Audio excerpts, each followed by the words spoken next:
Assalamualaikum warahmatullahi wabarakatuh. Halo pemirsa, apa kabarnya nih? Wah, puasa hari kedua ya Krisna ya. Semoga tetap semangat ya pemirsa, seperti kita berdua yang masih semangat untuk menemani para pemirsa di rumah. Tentunya masih dengan saya Krisna Livia dan juga rekan saya Zulfatri dalam program Ngabuburit Yuk. Wah, senang sekali nih Krisna, kita bisa menyapa pemirsa di rumah lagi nih. Iya, saya itu juga nih Zulfa, pada hari ini kita akan berbagi banyak banget informasi menarik untuk para pemirsa di rumah ya. Juga nanti kita akan ada talk show atau kita akan ngobrol-ngobrol bareng dokter nih seputar puasa, dan juga mungkin ada kesehatan-kesehatan ataupun ada penyakit-penyakit yang mungkin ini masih berkaitan dengan puasa juga. Dan nanti di akhir segmen juga jangan lupa ya, nanti kita bakal bagi-bagi hadiah ya Krisna ya. Pasti menjadi yang momen ditunggu-tunggu banget nih. Iya, kalau aku sih di bulan Ramadan ini biasanya paling nunggu banget sih terkait kuisnya. Karena banyak banget hadiah menarik yang akan diberikan oleh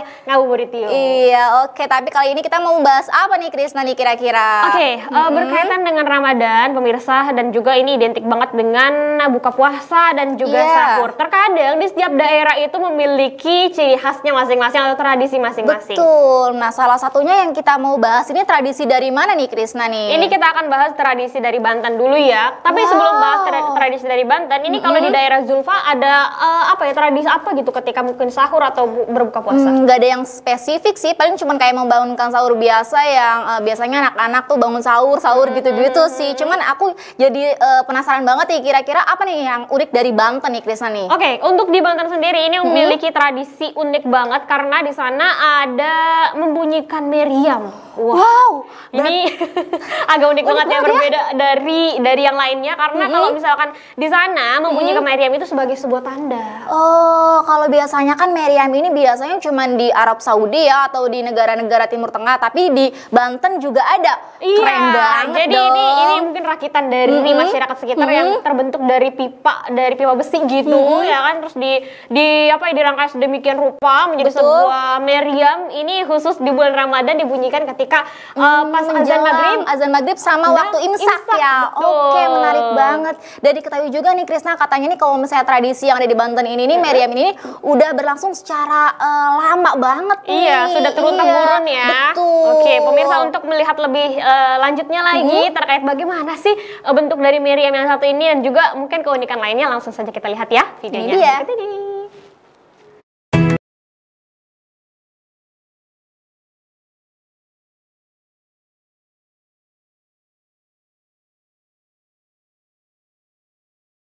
Seperti tradisi unik yang ada di Kota Rangkas Bitung, Kabupaten Lebak, Banten. Di Kota Rangkas Bitung ini, sebelum azan dikumandangkan, warga menunggu suara dentuman meriam dari Masjid Agung Al-Araf sebagai tanda berbuka puasa tiba dan memasuki waktu imsak. Bahkan sebelum pandemi COVID-19 melanda Indonesia, warga akan datang dan berkumpul bersama keluarga, teman, ataupun kerabat untuk mendatangi alun-alun Rangkas Bitung. Warga berkumpul untuk berbuka puasa bersama dan sekaligus melihat serta mendengarkan suara dentuman meriam yang berasal dari Masjid Agung Al-Araf yang hanya ada saat di bulan Ramadan. Suara dentuman meriam ini sendiri merupakan hasil suara dari sebuah pipa besi besar yang berdiameter sekitar 40 cm. Pipa tersebut dibuat sedemikian rupa sehingga menyerupai sebuah meriam. Suara yang menggelegar dari meriam tersebut merupakan hasil dari karbit yang dimasukkan ke dalam meriam, kemudian disulut memakai api hingga menghasilkan suara yang menggelegar. Tanda suara dentuman meriam ini sudah lama ada di Masjid Al-Araf dan akan selalu dibunyikan pada saat bulan Ramadan sebagai tanda tiba waktunya berbuka dan waktu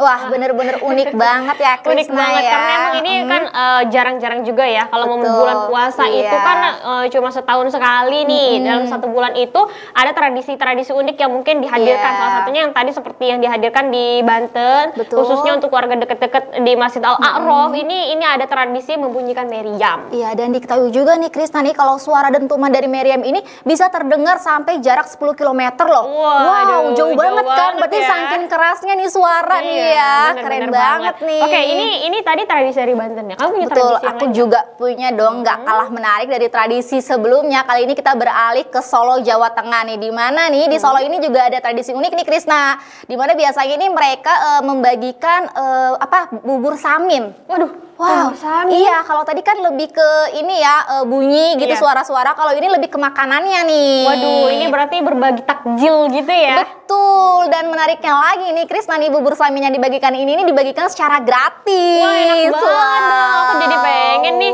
Mungkin ini ada video lengkapnya ya. Boleh langsung kita lihat aja ya biar para pemirsa di rumah nggak penasaran juga nih. Ini dia pemirsa.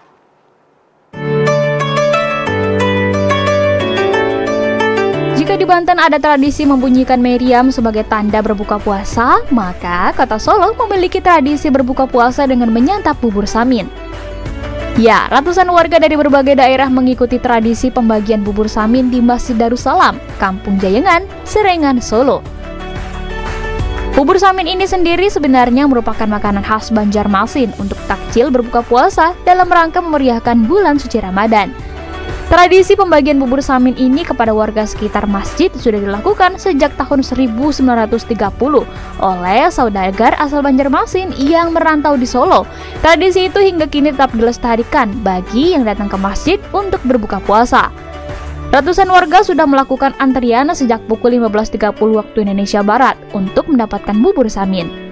Bubur samin makanan khas Banjarmasin ini sendiri terbuat dari beras, santan, aneka sayuran, rempah-rempah, susu, serta daging sapi. Sekitar 50 kg bubur diolah setiap harinya untuk dikonsumsi jamaah yang hadir, sementara untuk proses memasak dimulai sekitar pukul 10 pagi hingga pukul 3 sore, dan akan dibagikan selama bulan suci Ramadan.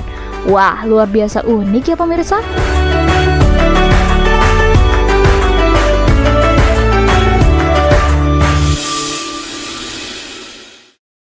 Wah, agak unik ya Krisna ya Unik dari banget. bubur pada umumnya. Kalau misalnya tadi kita lihat nih cara pembuatannya juga semua bahan-bahannya ini dicampurin semua ya. Bener. Unik banget nih. Dan ini berdasarkan sejarah katanya pembagian bubur samin ini sudah ada sejak tahun 1930 nih pemirsa oleh saudagar dari Banjarmasin kalau nggak salah ya. Oh, yang merantau di Solo, Di Solo, gitu ya. bener. Oke, berarti sebenarnya ini khas Banjarmasin, cuman ini diproduksinya di Solo. Bener, Keren karena mungkin ini banget. untuk memperkenalkan kepada warga Solo ya. Betul. Untuk bubur khas dari Banjarmasin tersebut Wow, pemirsa.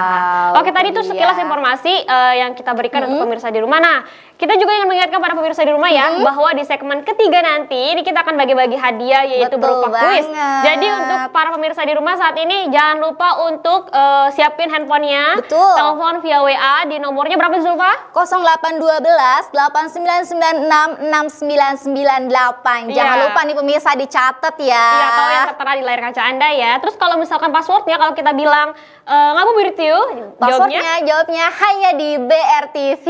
Oke, nanti kita akan balik lagi. Kita akan berbincang dengan Betul, dokter cantik. kedatangan tamu spesial ya, akan membahas seputar yang menarik banget nih Krisna. Iya, kita jeda dulu. Setelah jeda berikut ini kita akan kembali lagi tetap di Ngabuburit. Yuk. Yuk.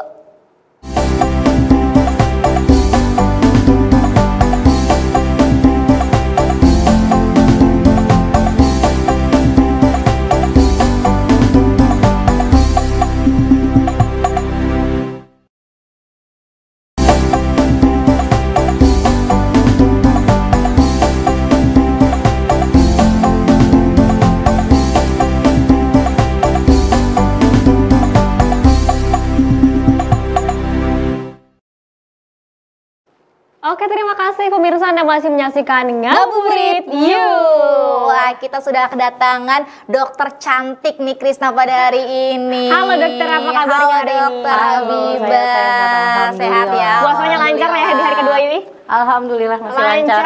Tapi tetap masih semangat ya? Betul, Insya apalagi Allah. baru hari kedua ya, masih semangatnya nih Krisna. Bener banget. Ini kita akan ngobrolin terkait mungkin ada penyakit ataupun untuk para pemirsa di rumah yang memiliki riwayat diabetes. Ini agak worry ya, apalagi di bulan Ramadan. Betul, jadi simak baik-baik nih pemirsa di rumah.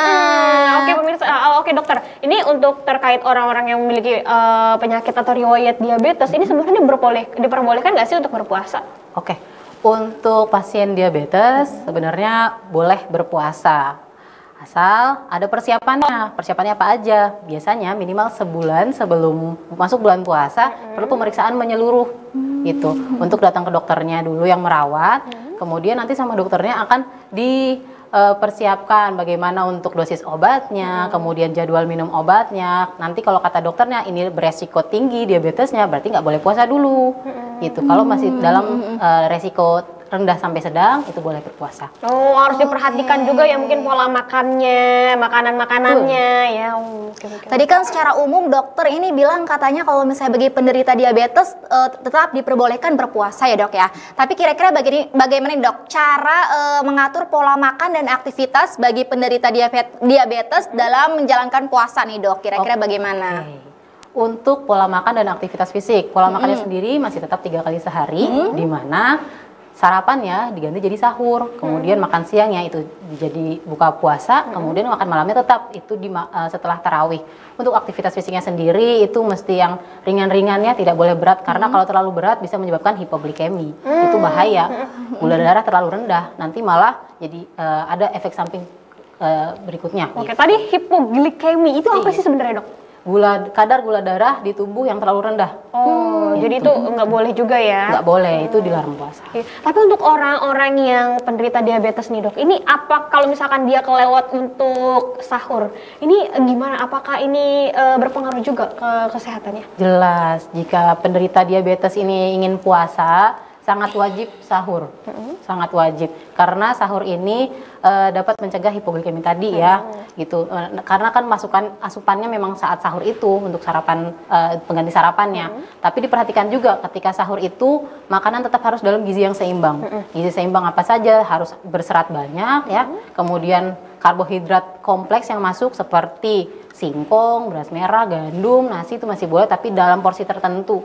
Kemudian harus juga banyak minum air putih. Hindari banget untuk konsumsi gorengan ataupun yang manis-manis saat sahur maupun berbuka. Waduh, kayaknya banyak banget ya hal-hal yang perlu diperhatikan ya. Jadi untuk para pemirsa yang masih sehat-sehat yang belum terkena diabetes ini harap dijaga kesehatannya tentunya ya. Betul. Dan tadi nih dok menyinggung soal makanan seperti yang kita tahu ya kalau misalnya penderita diabetes ini kan banyak sekali nih dok pantangan-pantangan makanannya nih dok. Tapi nih dok, boleh nggak sih penderita diabetes ini mengonsumsi gorengan atau makanan manis walaupun itu sedikit? Kira-kira gimana nih dok nih?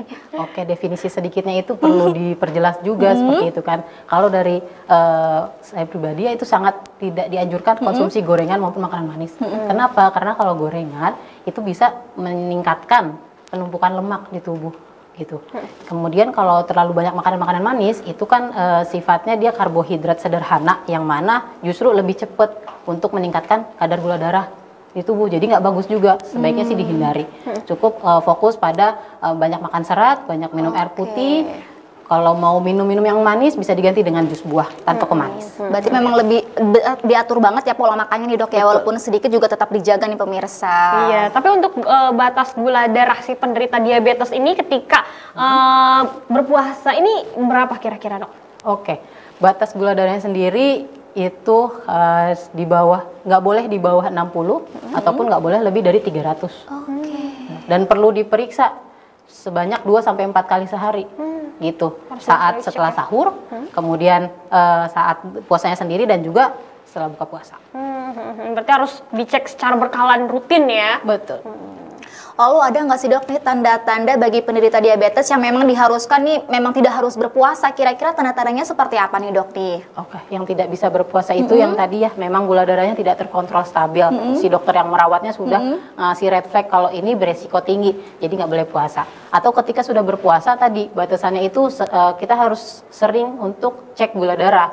Ketika di bawah 60 biasanya gejala yang muncul agak-agak tremor badan, mulai pusing, mulai mau pingsan. Kalau di atas 300 gula darahnya biasanya yang muncul tuh hausnya berlebihan, kok haus sekali, bisa sampai dehidrasi, kemudian juga bisa ngerasa sakit kepala yang berat, bahkan nanti bisa pingsan sampai ke koma. Jadi memang harus dibatalkan puasanya jika saat pemeriksaan KGD atau kadar gula darah itu terlihat terlalu rendah ataupun terlalu tinggi. Iya, memang kalau untuk orang-orang yang sedang sakit juga ini dalam Islam pun diperbolehkan ya untuk membatalkan puasanya. Harus disesuaikan dengan kondisi tubuh masing-masing ya, Krisna ya dokter ya. Penting banget nih. Iya, mungkin ini yang terakhir himbauan untuk para pemirsa di rumah ataupun pesan-pesan yang ingin disampaikan oleh dokter kepada pemirsa di rumah khususnya untuk para penderita diabetes. Silahkan dok. Oke.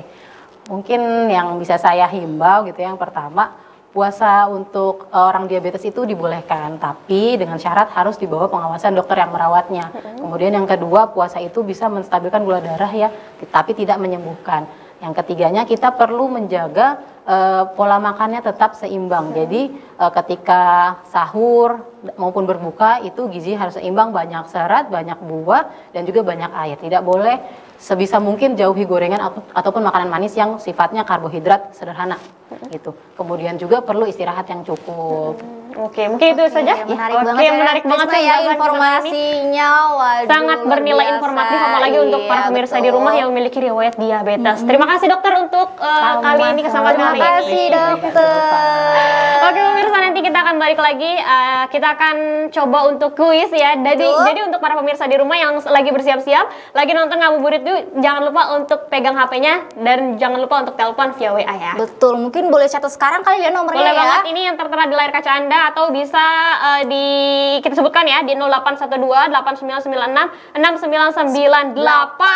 Jangan lupa untuk sampai ditelepon. ketinggalan nih Iya. pemirsa. Karena masih berebutan banget ya. Betul, Iya. tapi setelah jeda yang satu ini ya Krisna ya, jangan kemana-mana, tetap di Ngabuburit Yuk. Dokter terima kasih banyak. Terima kasih banyak dokter.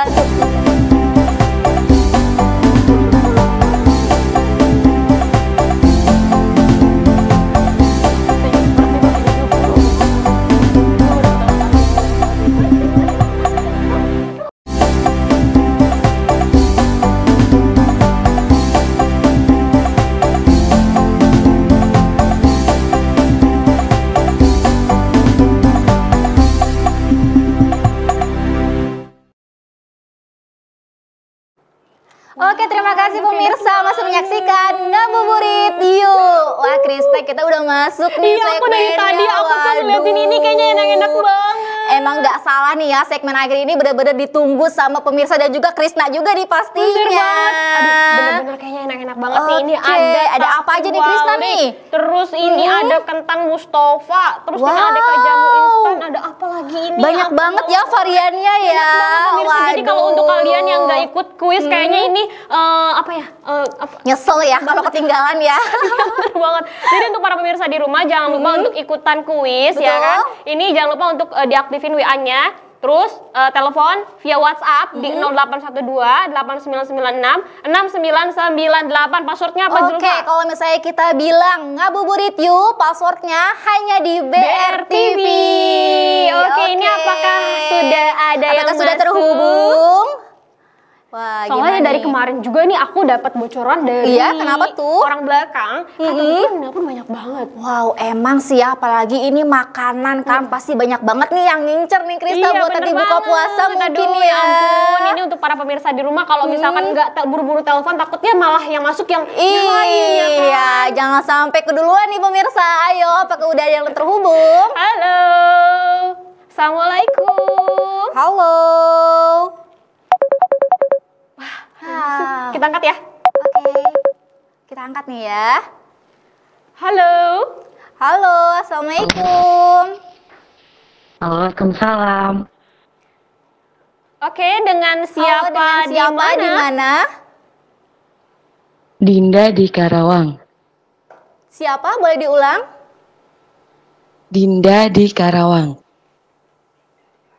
Oke, dari Linda dari Karawang. Karawang ya. Wah, lumayan jauh nih ya Krisna ya. Oke, Linda, bagaimana kabarnya nih puasa hari kedua nih? lancar ya. Lancar ya? Alhamdulillah lancar. Oke, alhamdulillah Krisna. Langsung aja kita cek ya untuk Betul. passwordnya. Ngabuburit yuk. Hanya di BR. Oke, mantap. Waduh. Oke, Oke, kita kita langsung mulai Ayo, pertanyaannya ya Krisna Pertanyaan ya. Oke, simak baik-baik nih Linda.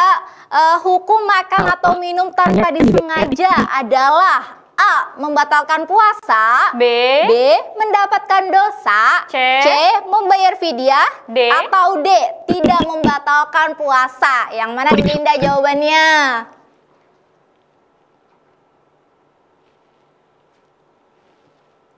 Apa nih jawabannya? Apa nih? Ayo. Yuk, Hukum yuk, makan yuk. atau minum tanpa disengaja. Ini jawabannya apa kira-kira? Aku lebih suka dibisukan. Halo, kok dibisukan? Apakah sudah menemukan jawabannya? Gimana? Halo, Kita ulang halo. sekali lagi ya. Oke, ulang sekali lagi ya. Hukum makan atau minum tanpa disengaja adalah A. Apa Krisna? Membatalkan puasa. B. Mendapatkan dosa. C. Membayar fidyah. Dan D. Tidak membatalkan puasa. Nih, Kira-kira yang mana jawabannya nih? apa? Ayo Linda. D. Tidak membatalkan puasa. Oke, gimana nih pemirsa di studio nih? Jawabannya benar atau enggak nih? Betul. Oke, selamat Linda. Wah, berhasil Terima dapat kasih. ini ya. Ya, dan hadiahnya Waduh. dipersembahkan oleh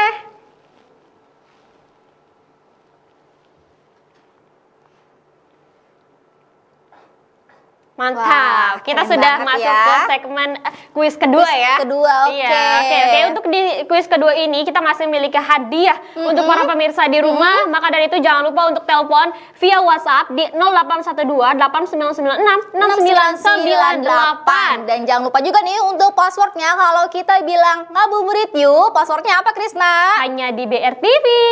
Oke, apakah sudah terhubung? Halo. Halo, dengan siapa di mana? Halo, assalamualaikum. Dengan siapa? Di mana? Halo. Halo, oke. Apakah Dengan sudah siapa di mana? masuk? Halo, halo, halo. Dengan siapa di mana? Assalamualaikum. Ari. Halo. Hari. Hadi, mana nih? Dari mana nih? Halo. Tangerang. Hari, dari mana? Oke, Tangerang. Tangerang. Wah, jauh banget. Oke, Mas Hari. Halo, apa kabarnya nih? Gimana puasanya hari ini? Lancar ya, semoga lancar ya. Alhamdulillah lancar. Sehat. Alhamdulillah. Wah, Oke, langsung luar kita biasa, cek ya Krisna. passwordnya ya. Ngabuburit yuk. Hanya di BRTV. Wow, keren. Oke, kita langsung ke pertanyaannya ya. Hal yang menambah pahala kita di saat berpuasa adalah A. Membaca Al-Quran. B. Ngopi di warteg. C. Ngomongin orang. Atau Dan D. pacaran. Yang mana nih Mas Hari nih? Yang Jawabannya menambah nih. pahala kita nih ketika kita berpuasa, kira-kira apa nih? A. Membaca Al-Quran. Wah, Gimana nih para pemirsa yang ada di studio? Pemirsa yang di studio, Apakah benar? bener gak jawabannya? Oke, selamat Mas Hari. Alhamdulillah. Dan hadiahnya dipersembahkan oleh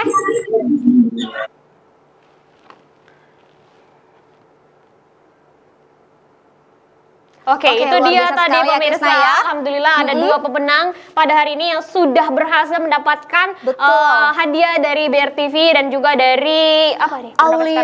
Aulia. Iya, apa ini? Aulia apa nih? Aulia.galeri. Cookies. Wow, Jadi untuk makanannya para enak pemirsa- banget ya Krisna ya. Iya, untuk para pemirsa di rumah juga jangan lupa untuk follow di @aulia.galeri ya Betul. untuk melihat produk-produk ya kan yang mungkin nggak beruntung hari ini bisa beli langsung ya. cus cek IG-nya ya Krisna ya, biar nggak ketinggalan juga nih pemirsa. Dan bagi kalian yang mungkin belum beruntung juga mendapatkan masih hadiah, ada next ya di lain waktu. karena Ngabuburit Yuk ini bisa kalian saksikan ya. di berbagai platform juga kalau misalkan TV-nya belum digital. Betul. Atau juga kalian juga bisa di aplikasi Genflix ya. Iya, aplikasi Genspeak atau di websitenya di www.brtv.co.id. Oke, akhir kata saya Krisna Livia dan juga rekan saya Zulfatri pamit undur diri. Wassalamualaikum warahmatullahi wabarakatuh. Sampai jumpa.